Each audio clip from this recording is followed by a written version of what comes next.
Hello everyone, आज है 19th of June और इस सेशन में द हिंदू एडिटोरियल का वोकेबलरी कवर करते हैं। तो अगर आप किसी भी कॉम्पिटिटिव एग्जाम का तैयारी कर रहे हैं तो वीडियो अंत तक जरूर देखिएगा। चलिए वीडियो शुरू करते हैं। जल्दी से पहले वीडियो को लाइक कर दीजिए और चैनल पर नए हैं तो जल्दी से चैनल को सब्सक्राइब कर लीजिए।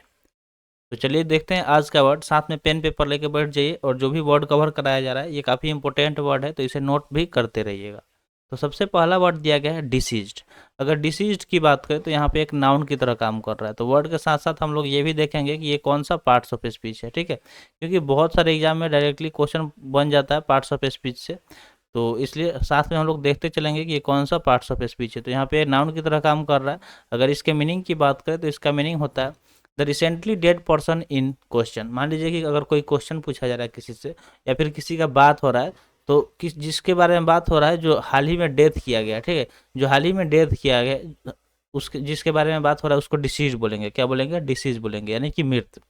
इसका हिंदी मीनिंग क्या हो जाएगा? मृत हो जाएगा, यानी कि जिसका मृत्यु हुआ है हाल ही में और उसके बारे में बात किया जा रहा है, डेट इज डिसीज। अगर इसके हम सिनोनिम्स की बात करें तो डेड, डिपार्टेड, एक्सपायर्ड या फिर गॉन, ये सारे क्या हो जाएंगे? सिनोनिम्स हो जाएंगे। क्या क्या है? तो डेड है, ठीक है, डिपार्टेड है, एक्सपायर्ड है या फिर गॉन, तो ये सारे सिनोनिम्स हो जाएंगे जिसके डिसीज के जिसका मीनिंग होता है मृत, यानी कि जो मर गया है और उसके बारे में बात हो रहा है। सेकेंड वर्ड की बात करें तो सेकेंड वर्ड है प्रोब, जो कि एक नाउन की तरह काम कर रहा है। तो वर्ड के साथ साथ पार्ट्स ऑफ स्पीच देखना है। देखिए प्रोब की बात करें तो एक मिशन भी प्रोब लॉन्च हुआ था। वैसे इसके अगर मीनिंग की बात करें तो इसका मीनिंग होता है a blunt ended surgical instrument use for exploring a wound और पार्ट ऑफ द बॉडी। तो ये एक तरह का इंस्ट्रूमेंट है। किस तरह का? ब्लंट इंडेड सर्जिकल इंस्ट्रूमेंट है जिसका प्रयोग किया जाता है अगर शरीर में कोई घाव हो गया या किसी पार्ट ऑफ बॉडी को एक्सप्लोर करना है, उसके बारे में जानना है, तो इसका यूज किया जाता है। तो प्रॉब एक मिशन भी था जिसको लॉन्च किया गया था नासा द्वारा, तो वो एक्सप्लोर करने के लिए सन को, ठीक है, यानी कि वो सन को एक्सप्लोर करेगा, जांच करेगा। तो इसका हिंदी मीनिंग जांच हो जाएगा। अगर सिनोनिम्स की हम बात करें तो इन्वेस्टिगेशन, एग्जामिनेशन, इंक्वेस्ट या फिर स्क्रूटिनी, ये सारे सिनोनिम्स हो जाएंगे, ठीक है। ये सारे क्या हो जाएंगे? सिनोनिम्स हो जाएंगे जिसका मीनिंग क्या होता है? किसी चीज़ का जांच करना। अब देख रहे होंगे यहाँ पे आप लास्ट में ION आया है वर्ड के, जैसे कि इन्वेस्टिगेशन हो गया, एग्जामिनेशन हो गया।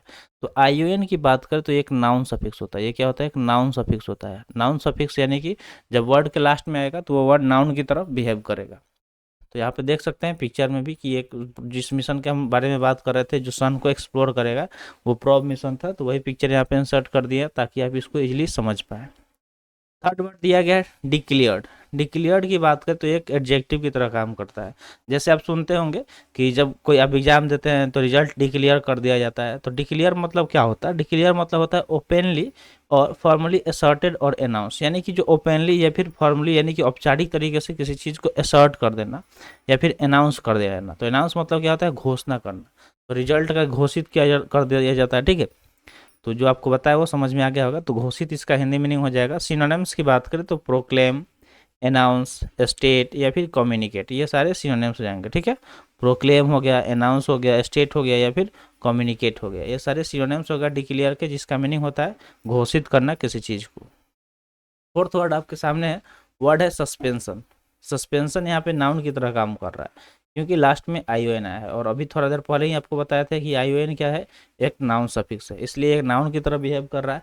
इसका मीनिंग होता है इम्पोज बाय ए जज और court but not in force as long as no further offence is committed within a specified period. तो देखिए सस्पेंशन की बात करें तो इसका मीनिंग होता है निलंबन कर देना, यानी कि देखते होंगे कि किसी को सस्पेंड कर दिया जाता है अगर वो कोई गलत काम करता है या ढंग से काम नहीं कर पाता तो उसे सस्पेंड कर दिया जाता है, यानी कि उसको थोड़ा टाइम के लिए निलंबित कर दिया जाता है।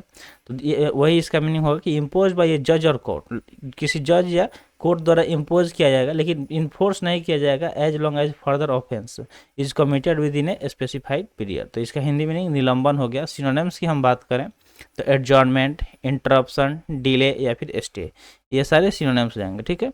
ये सब क्या हो जाएंगे? सिनोनिम्स हो जाएंगे। तो जब किसी को सस्पेंड कर दिया जाता है तो वो क्या होता है? उस टाइम के लिए वो निष्क्रिय हो जाता है, इनएक्टिव हो जाता है, वो अपने काम को नहीं कर पाएगा। जैसे मान लीजिए कि कोई पुलिस ऑफिसर है, अगर वो कोई गलत काम कर किया है या उस पर कोई केस चल रहा है तो उसको उस टाइम के लिए सस्पेंड कर दिया जाता है ताकि वो उस टाइम काम न करे, ठीक है, उस टाइम वो काम नहीं कर पाए और उसके से पावर छीन लिया जाता है।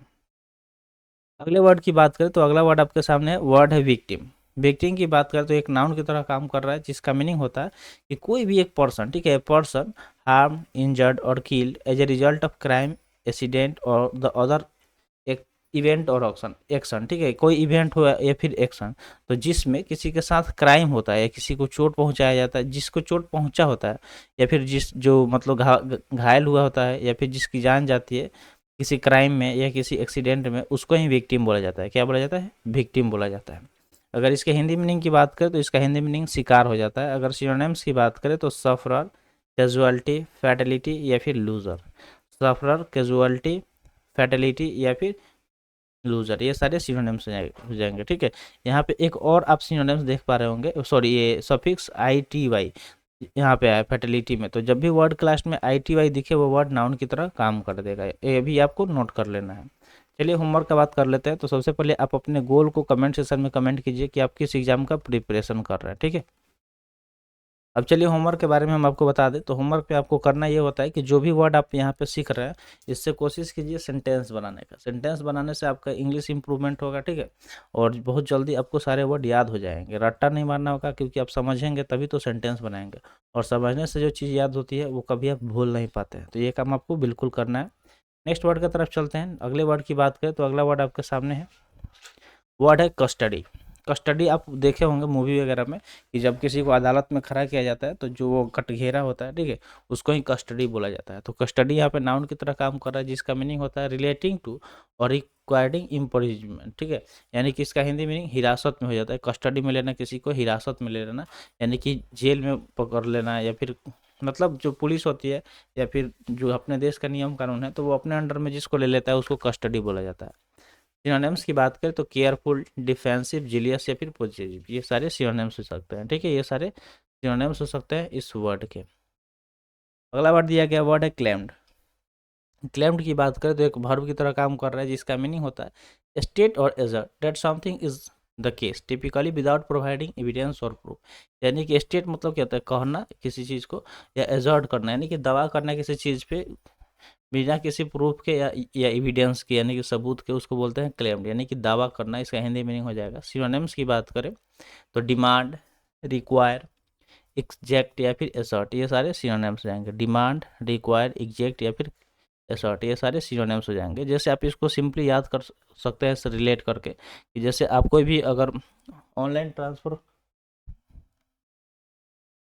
तो जब भी हम लोग यूज करते हैं कोई एप्लीकेशन जो मनी ट्रांसफ़र के लिए, लाइक पेटीएम, फ़ोन पे, इस तरह का बहुत सारा एप्लीकेशन है, तो उसमें हमें रिवार्ड भी मिलता है। जब हम लोग पैसे वगैरह ट्रांसफ़र करते हैं तो रिवार्ड मिलता है, तो उस रिवार्ड को हमें क्लेम करना होता है। क्या करना होता है? क्लेम करना होता है। तो क्लेम मतलब क्या होगा कि दावा करना, तब वो आपके अकाउंट में जो रिवार्ड होगा, रिफंड होगा, पैसे वो आपको मिल जाएंगे। अगले वर्ड की बात करें तो अगला वर्ड है रेसिडेंट्स, जो कि एक नाउन की तरह काम कर रहा है, जिसका मीनिंग होता है a person's home specially a large and impressive one. तो रेसिडेंट्स मतलब होता है कि किसी बंदे का जो घर है, जो क्या हो, लार्ज हो और इम्प्रेसिव वन हो, यानी कि जिसे देख के लोग इम्प्रेस हो जाए, उसको बोलते हैं रेसिडेंट्स। रेसिडेंट्स मतलब होता है निवास स्थान। क्या होता है? निवास स्थान। हिंदी मीनिंग अगर सिनोनिम्स की हम बात करें तो इसका सिनोनिम्स अपार्टमेंट, कॉन्डो, ड्वेलिंग या फिर हॉल, ये सारे सिनोनिम्स हो जाएंगे, ठीक है। तो यहाँ पे देख पा रहे होंगे अपार्टमेंट में एम ई एन टी आया, तो जब भी वर्ड क्लास में एम ई एन टी आया, ठीक है, वर्ड क्लास में जब भी एम ई एन टी आया तो वो वर्ड नाउन की तरह काम करता है, ठीक है, वो वर्ड नाउन की तरह काम करता है। ये आपको ध्यान में रखना, क्योंकि एम ई एन टी एक नाउन सफिक्स होता है। एम ई एन टी क्या होता है? एक नाउन सफिक्स होता है। तो जल्दी से इसके सिनोनिम्स को नोट डाउन कर लीजिए। चलते हैं आगे, देखते हैं नेक्स्ट वर्ड क्या दिया गया है। अगले वर्ड की बात करें तो अगला वर्ड आपके सामने है,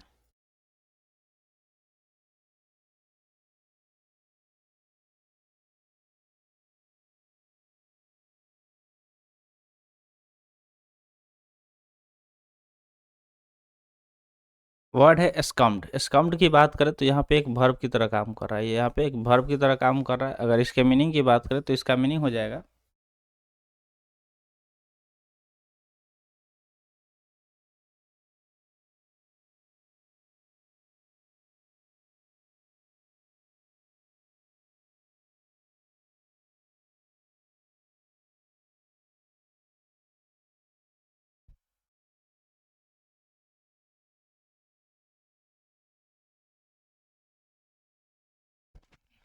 तो इसका मीनिंग होगा to stop fighting against something, यानी किसी के अगेंस्ट अगर हम फाइटिंग कर रहे हैं तो उसको रोकना, ठीक है, उसको क्या करना? स्टॉप करना, रोकना।